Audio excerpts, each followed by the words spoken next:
Question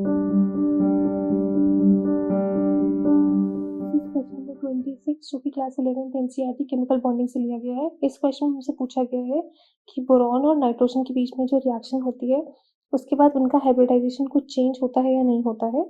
यहाँ पे compound हमारे पास इनकम्प्लीट लिखा है, यहाँ पे मुझे F3B डॉट NH3, ये यहाँ पे डॉट है F3B डॉट NH3।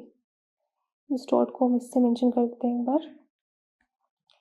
F3B और NH3 और इनके बीच में एक डॉट है। तो ये कंपाउंड हमें पूछा गया कि अगर ये रिएक्शन होता है और ये कंपाउंड फॉर्म होता है तो क्या हाइब्रिडाइजेशन चेंज होता है या नहीं होता है।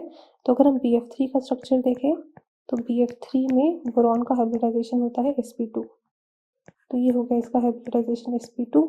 अगर हम अमोनिया का स्ट्रक्चर देखें तो अमोनिया का हाइब्रिडाइजेशन होता है, ये हो गया लोन पेयर, अमोनिया में N का हाइब्रिडाइजेशन हो गया sp3।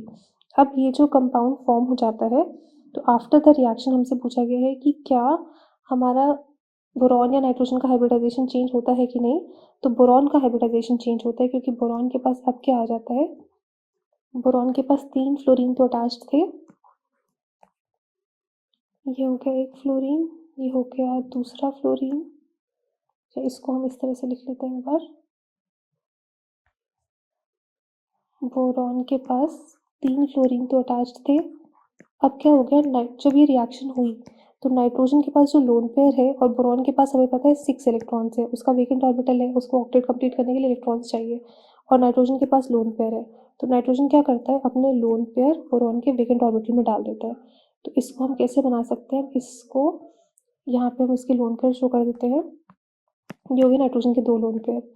अब नाइट्रोजन अपने लोन पेयर ऐसे बोरॉन को दे देता है, इसीलिए वो डॉट शो करते हैं क्योंकि सिर्फ बॉन्ड फॉर्म हो रहा है, कोऑर्डिनेट बॉन्ड, और नाइट्रोजन अपने इलेक्ट्रॉन्स दे रहा है। तो अब अगर हम देखें तो बोरॉन 4 बॉन्ड्स फॉर्म कर रहा है, तो 4 बॉन्ड्स फॉर्म कर रहा है, तो अब बोरॉन का हाइब्रिडाइजेशन क्या हो गया, sp3।